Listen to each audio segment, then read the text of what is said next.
e é um prazer estar com vocês aqui nesse culto das 8. Abra sua Bíblia em 2 Coríntios, no capítulo 1, nós vamos ler do versículo 3 ao versículo 11. 2 Coríntios, capítulo 1, nós vamos ler do 3 ao 11. Deus é bom.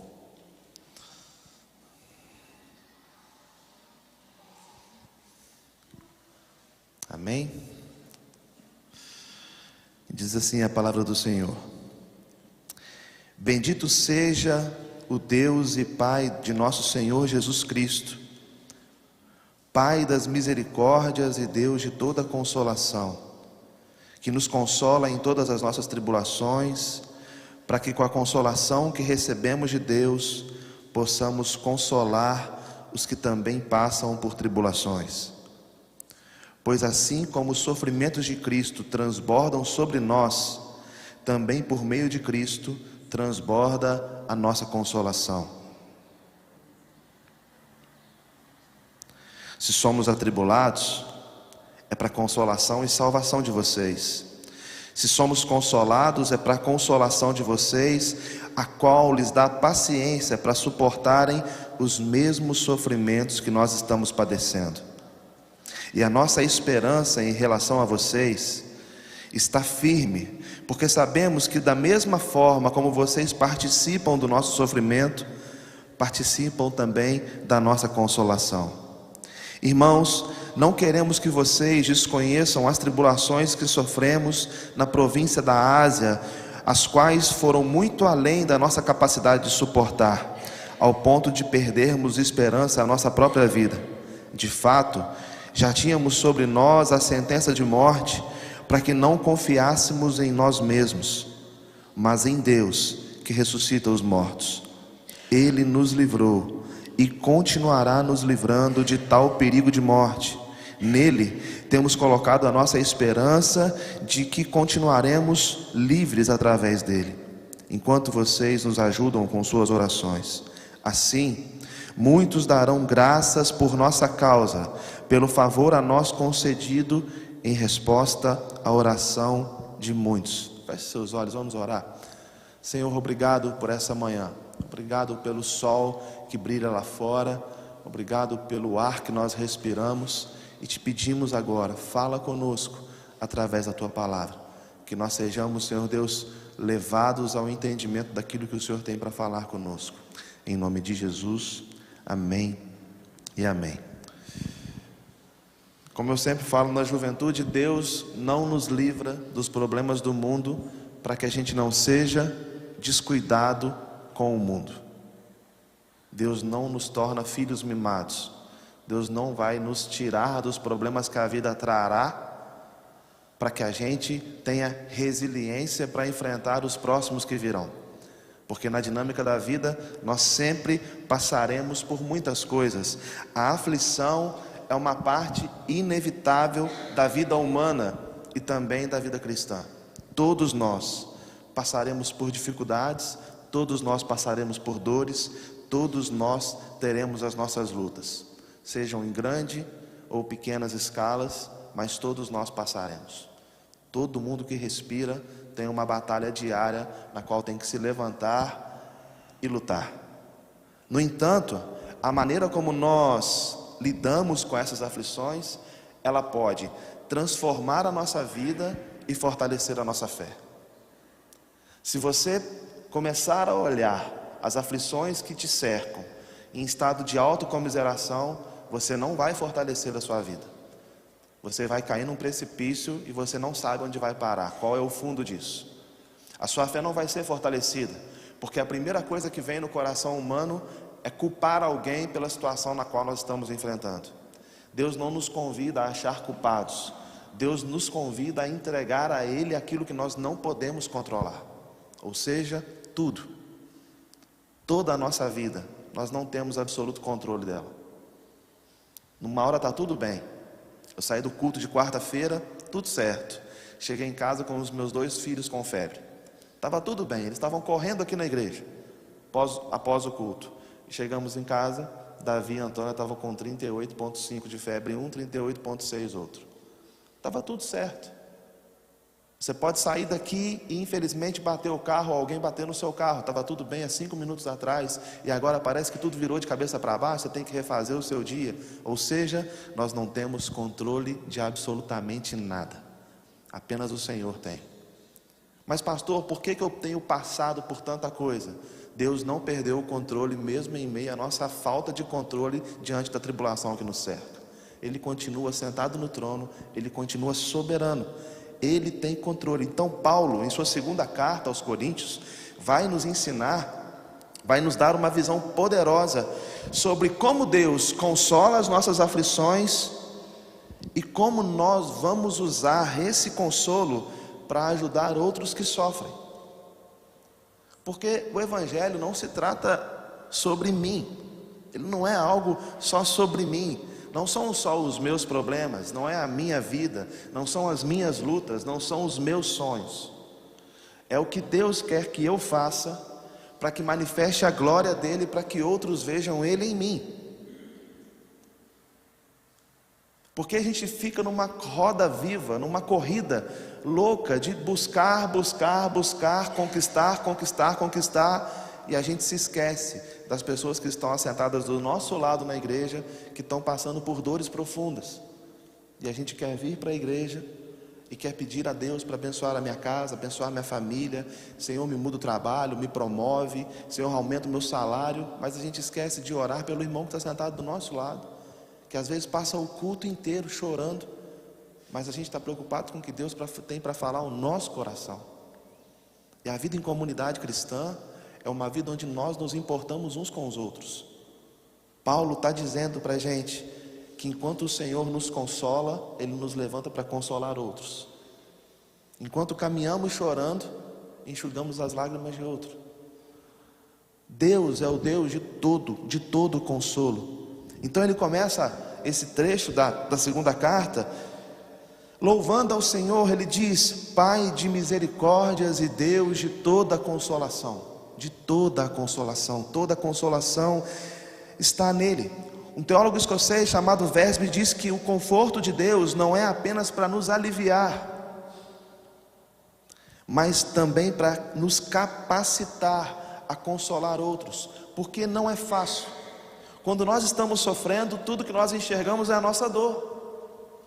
Quando alguém muito próximo a nós está sofrendo, tudo que nós enxergamos é a dor da pessoa que nós amamos, que está muito próxima a gente. E essa capacitação de enxergar a dor do outro além da nossa, só pode vir do Espírito Santo. Porque nós, por nós mesmos, não somos capazes. A gente não consegue parar o nosso cérebro para prestar atenção nas outras pessoas que também sofrem. Você já parou para prestar atenção de quantas vezes você liga a TV e notícias que, na teoria, nos deixariam devastados, soam como naturais? Porque a gente está muito ocupado com as nossas questões, com as nossas lutas. Quando a gente vê uma notícia que um pai tirou a vida de uma criança, isso deveria devastar o nosso coração. Isso deveria nos levar a uma oração profunda sobre como nós podemos fazer para que essa geração que vive aqui e a geração futura tenha frutos diferentes dos que nós estamos colhendo hoje. Só a arma que nós temos é só pedir ao Senhor que Ele intervenha. Só isso. O conforto que nós recebemos de Deus não deve ser guardado para nós mesmos, mas deve ser compartilhado com pessoas necessitadas. Quando nós passamos por aflições, nós podemos confiar que Deus não está apenas nos confortando, mas nos tornando uma fonte de conforto para aqueles que passam por problemas semelhantes a nós. Cada um de nós tem uma história, cada um de nós tem uma luta, cada um de nós tem uma história triste para contar de um episódio que marcou a nossa vida profundamente. E o Senhor vai te colocar como remédio nas pessoas que passaram por situações parecidas com você. Se você conseguiu passar, se o Senhor te tirou do fundo do poço, se Ele ressignificou a sua vida, significa que Ele vai te usar para mostrar às pessoas que Ele também pode ressignificar a vida delas. Porque aflições, algumas vezes, fazem parte do plano de Deus para as nossas vidas.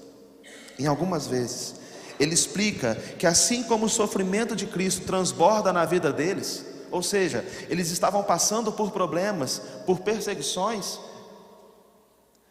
mas também transbordava pelo mesmo Cristo a consolação àqueles que também passavam por perseguições junto com eles. Porque você imagina Paulo encarcerado reclamando da vida, ajudaria em alguma coisa? Quem passa a vida reclamando não vê o amanhã. Quem passa a vida reclamando, passa a vida virado de costas para o amanhã, olhando para o que aconteceu lá no passado. O Senhor nos convida a jogar a nossa vida passada no mar do esquecimento, olhar para o alto de onde vem o nosso socorro e prosseguir. Paulo entendia que o futuro dele pertencia a Cristo, que se ele focasse em Jesus, o Senhor faria todas as coisas para o bem dele.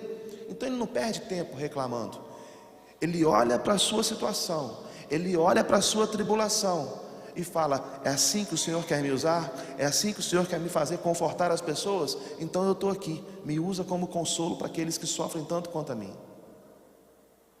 Porque o Evangelho não é sobre mim, é sobre o que o Senhor fará através da minha vida, no dia bom e no dia ruim. A gente não pode glorificar a Deus só quando tudo está bem, porque é tudo muito fácil. Mas glorificar a Deus por cada luta que nós enfrentamos, por cada experiência negativa que nós temos, que serve para maximizar e mostrar o quanto Ele é poderoso nas nossas vidas. Se nós enfrentarmos a vida que nós temos, as dificuldades que nós enfrentamos, sabendo que o Senhor está conosco, tudo isso vai passar.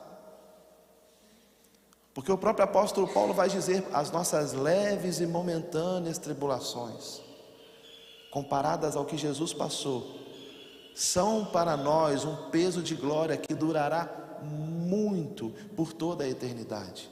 Nossas leves e momentâneas tribulações, tudo passa, nada é para sempre, nada é para sempre.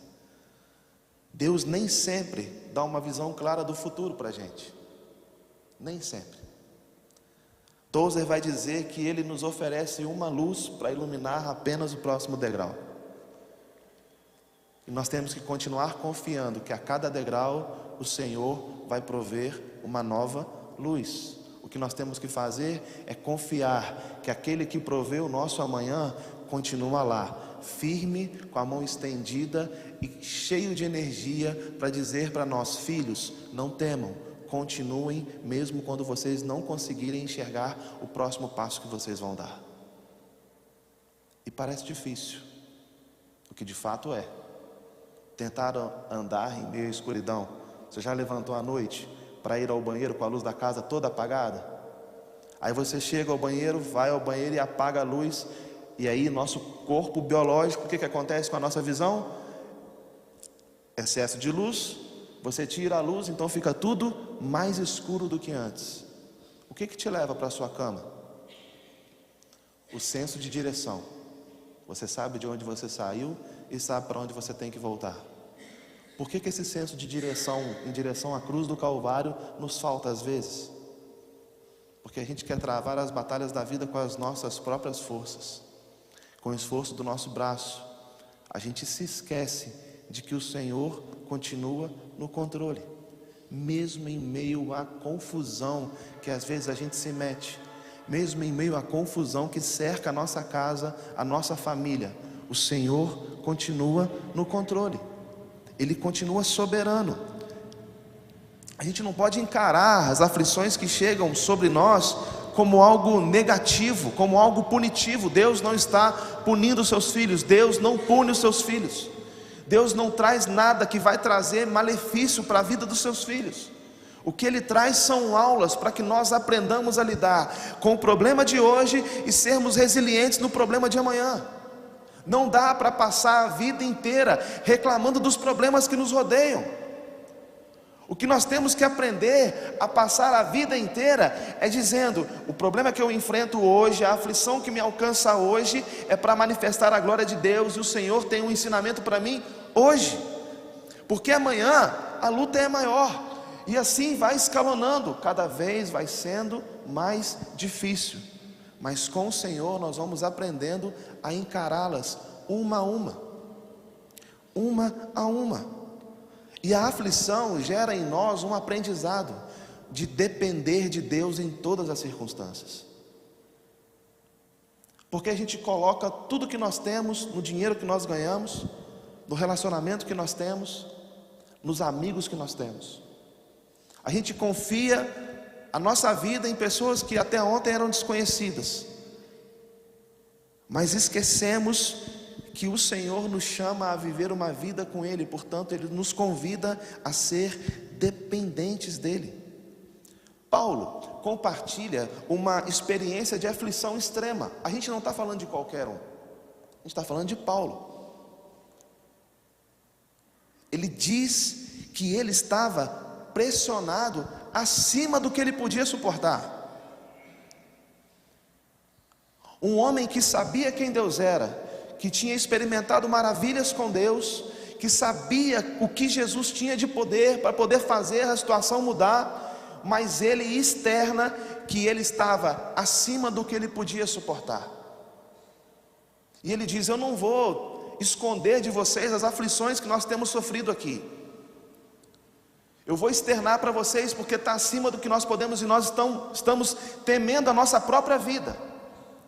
Quantas vezes a gente não caminha, escolhe caminhar sozinhos, porque a gente tem vergonha de compartilhar com pessoas uma situação ruim que nós estamos passando,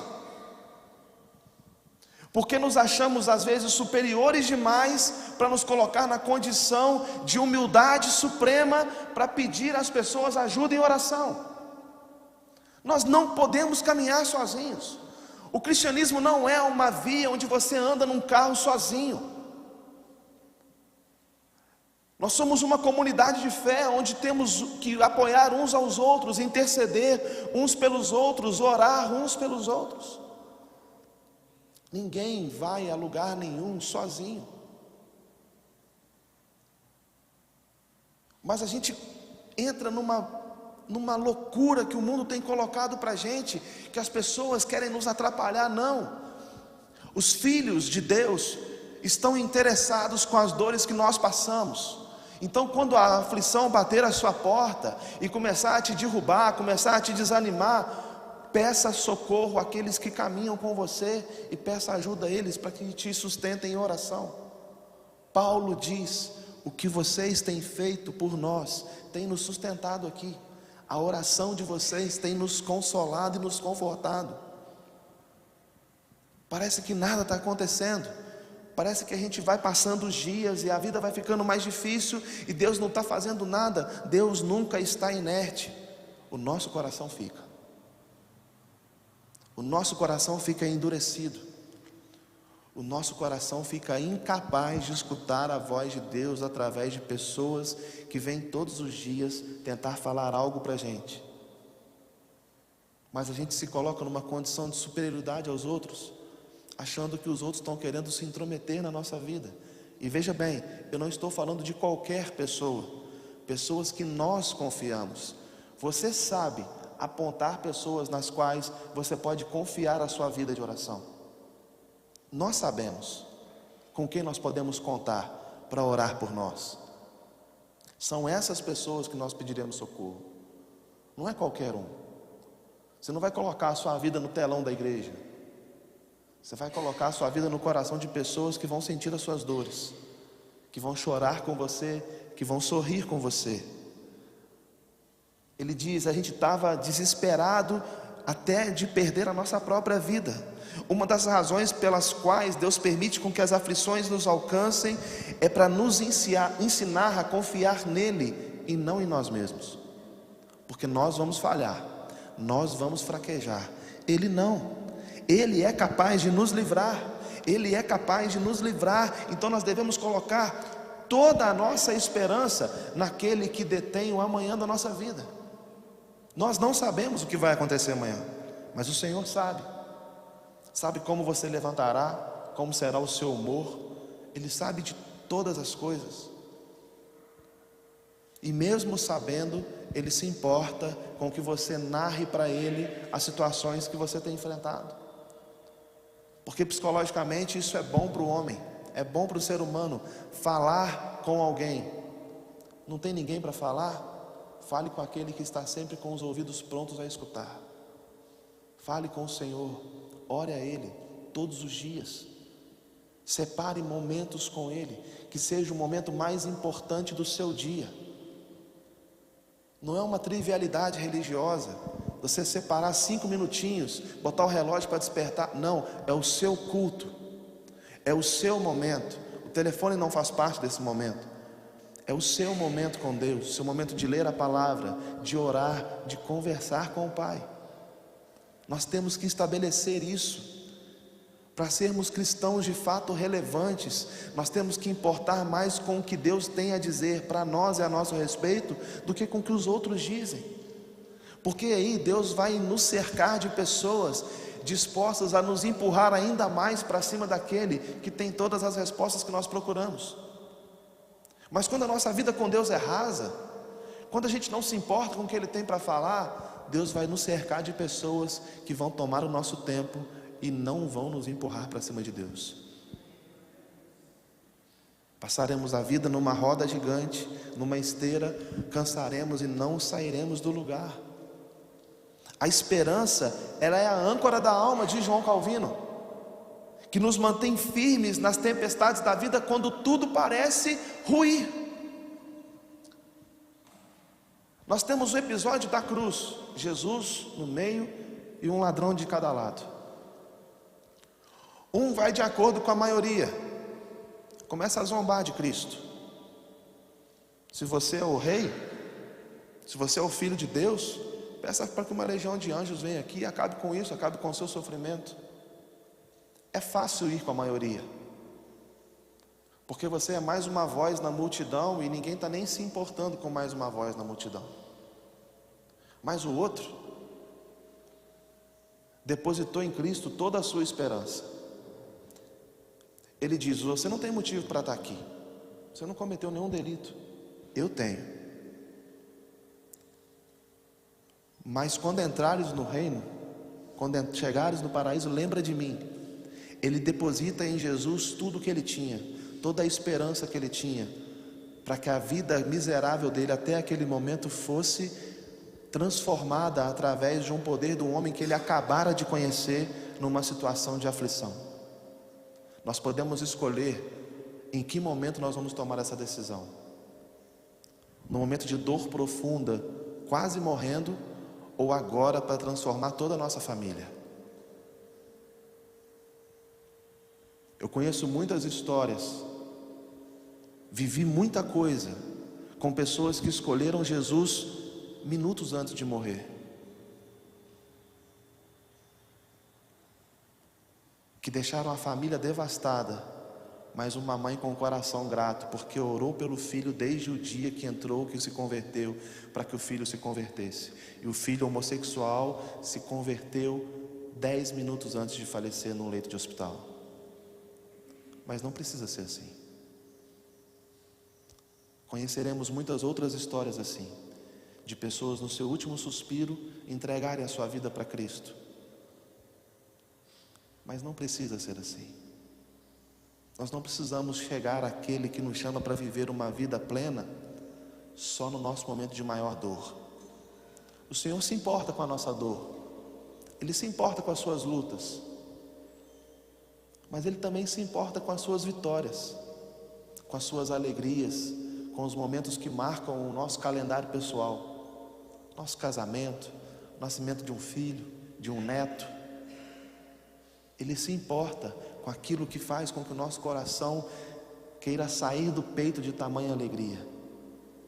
A vida não são só dores ou dificuldade, ela tem pequenas porções de alegria profunda, nas quais Deus também está envolvido. Portanto, nós temos que depositar nele toda essa esperança que nós temos de viver uma vida nele enquanto aqui estivermos. Porque quando estivermos com Ele, é uma vida com Ele para a eternidade. Mas enquanto aqui estivermos, teremos também uma vida com Ele para manifestar a glória dEle através da nossa vida e alcançar pessoas. Não é sair por aí com uma Bíblia debaixo do braço, com linguajar de crente, com jeito de crente, é tratando as pessoas como filhos de Deus, com educação, com gentileza, se importando, sendo compassivo, sendo educado. O dia tem nos apertado tanto que a gente é mal educado com as pessoas, a gente nem percebe mais. A gente entra no lugar, não dá bom dia.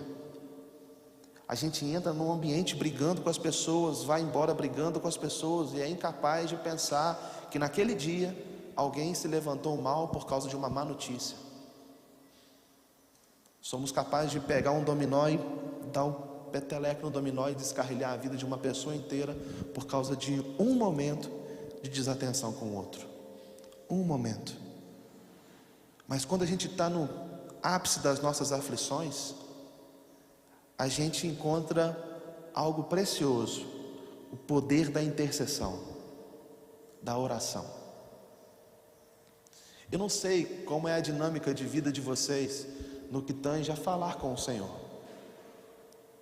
Quanto tempo vocês oram, se oram? Isso não compete a nenhum pastor, a nenhum líder, a ninguém. Isso compete a cada um de nós. Cada um de nós coloca no nosso quadro da vida quais são as nossas prioridades. Mas quando a gente está aflito, ou quando a gente está dolorido, a primeira coisa que a gente faz é orar. Senhor, por favor, cuida do meu coração, me cura.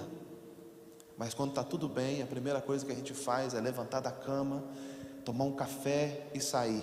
E a gente se esquece de falar: Senhor, me ajude a vencer o dia mau. A gente ora quando está tudo ruim e esquece de orar quando está tudo bom. Por isso as aflições, elas nos revelam o poder da intercessão. Paulo agradece a igreja de Coríntios por suas orações. Paulo diz: as orações de vocês, as intercessões de vocês têm nos consolado, têm nos ajudado a romper, contribuíram para que o Senhor nos livrasse. Existe uma importância profunda na comunidade da fé em tempos de aflição. Nós temos que entender que podemos confiar uns nos outros. A oração do outro tem sim poder. Tem poder. Não é a oração do pastor que te chama toda quarta e domingo para você sair daqui. Não é só isso. Alguém que você sentou no banco da igreja e falou assim: posso compartilhar algo com você? Conta aquilo que você está passando e pede ajuda em oração. E essa pessoa, a gente não sabe, vai nos sustentar em oração durante um longo período de tempo. Eu me lembro que eu me converti na casa do meu sogro, mas eu ia cortar cabelo, eu morava em Coronel Pacheco, e eu ia cortar cabelo com um moço que tinha o apelido de Jó, o nome dele era Jocelyn. Mas o Jó, toda vez que eu sentava na cadeira dele para cortar meu cabelo, o Jó falava de Jesus para mim. Todas as vezes. Teve uma vez que eu não sentei naquela cadeira e o Jó não falou de Jesus para mim. E aí eu me lembro que quando eu aceitei Jesus num culto doméstico na casa da Rebeca, lá em Andrelândia, que eles estavam morando lá, quando eu voltei eu não precisava nem cortar cabelo, mas marquei com o Jó para cortar cabelo numa terça-feira, para contar para ele que eu tinha entregue a minha vida para Jesus. Tinha mais de um ano que eu cortava cabelo com o Jó, ele tinha acabado de mudar para Coronel. E ele disse para mim: Vitor, desde a primeira vez que você se assentou aqui que eu oro por você. Nós seremos cercados de pessoas assim o tempo todo. O tempo todo. Não somos bons demais para receber a oração das pessoas, para ter pessoas intercedendo pela nossa vida. Somos tão falhos quanto todos. Dependemos uns dos outros para nos sustentar, para estender a mão, para nos segurar quando o joelho fraquejar. Nós falharemos com os outros. Sabia disso? Nós vamos falhar uns com os outros. Isso não nos torna pessoas ruins, isso nos torna humanos, falhos. A Bíblia diz que nós somos falhos, somos pecadores, então nós vamos errar. Mas o Senhor vai nos convidar a ressignificar todo o nosso erro, para refazer tudo que foi feito de errado e continuar uma caminhada nele. Ele vai transformar a nossa falha de ontem em virtude hoje, mas amanhã vai ter outra falha. É como um casamento. Quando você casa, A sua esposa ou o seu marido não conhecem os seus pequenos defeitos. Talvez conheçam os grandes, que num namoro, num noivado dá para perceber, mas os seus pequenos, o seu cônjuge não vai conhecer. Ele só vai conhecer na vida diária. Deixar a toalha em cima da cama, tampa do vaso levantada, isso irrita a mulher. Vasilha em cima da pia. Eu quando casei, eu morava sozinho, então eu saía para trabalhar sempre 5 minutos atrasado, então minha toalha sempre ficava em cima da minha cama. E quando eu casei, eu achei que eu podia levar esse mau costume para minha casa. Isso enlouquecia a Rebeca. Eu poderia continuar colocando a toalha em cima da minha cama? Poderia. Ela não me amaria menos por isso. Ela reclamaria todos os dias, mas não me amaria menos por isso. Mas é o meu amor por ela e cuidado com ela que me fez entender que eu não posso mais deixar a toalha em cima da cama, porque eu tenho que cuidar da pessoa que Deus me confiou. Nós mudamos o que fazemos por conta dos outros, não de nós mesmos. E quando fazemos isso, o Senhor nos transforma em pessoas melhores. Quando entendemos o poder de interceder uns pelos outros, nós estamos entendendo que o Senhor está nos transformando em pessoas melhores. Nesse livro que chama Oração de Jabes, a pergunta de Jean, que é um livro sobre oração, tem um trecho que eu queria compartilhar com os irmãos. Diz assim: a oração é um meio pelo qual nos relacionamos com Deus. Esse relacionamento não é somente emocional, mas é também funcional. A vocação humana, ela ficou prejudicada pelo pecado, mas ela não foi revogada por Deus. Portanto, nós podemos continuar falando com aquele que criou todas as coisas. Por meio da oração e da obediência, nós participamos com Deus do governo do mundo. Por isso, é tão importante entender as condições de como isso funciona. Se estiverdes em mim e as minhas palavras estiverem em vocês, vocês pedirão tudo o que quiserem em meu nome e eu vos concederei. Só tem uma maneira da gente conseguir romper numa vida em oração: estando em Cristo, para que Ele esteja em nós. Não tem uma receita mágica para que o Senhor transforme o nosso pranto em alegria. Não é nesse miojo, não são 3 minutos por dia. É uma vida de dedicação a Deus. Gastar tempo com aquele que gastou a sua própria vida em nosso favor. Ter tempo de qualidade com o Senhor. E esse tempo de qualidade, ele não precisa ser um mero ato religioso, sabe? De você entrar no seu quarto, abrir a sua Bíblia e ler. Esse tempo de qualidade pode ser com os seus. Pegar os seus filhos, seus netos, seu marido, sua esposa. Vem cá, vamos orar um tempo. Vamos pedir ao Senhor para que Ele fale conosco. Vamos agradecer pela vida que nós temos. Vamos falar com o Senhor. Talvez isso não seja um costume hoje. Eu não posso garantir muitas coisas a vocês, mas se tem uma coisa que eu posso garantir, é que se você colocar isso como regra fundamental na sua casa, isso deixará de ser o costume e passará a ser uma prática diária. Grandes comunidades cristãs transformaram a história do local onde elas estavam inseridas, porque se transformaram em comunidades de oração. Portanto, orem uns pelos outros. Orem para que em meio à nossa dor, o Senhor nos use para consolar outros. Orem para que o Senhor seja imenso na vida de vocês e da família de vocês. Orem para que Ele seja glorificado nas nossas tribulações. Ore para que Ele nos dê calma, temperança e paz, mesmo quando tudo parecer ruir debaixo dos nossos pés. Porque nós temos que nos lembrar todos os dias: o Senhor continua no trono. Ele continua governando sobre cada um de nós. E o caminho que Ele tem para você não é de mal, mas de paz. Se nós confiarmos nisso, nós não gastaremos a nossa vida reclamando daquilo que nós não temos, mas seremos gratos por aquilo que temos. Podemos escolher o que queremos ser. Filhos de um Deus que pode trazer toda uma nova perspectiva para a nossa vida, ou apenas conhecidos de Deus, que não conhece a paternidade daquele que no dia ruim nos pega no colo e nos dias bons nos faz lembrar quem Ele é. Amém?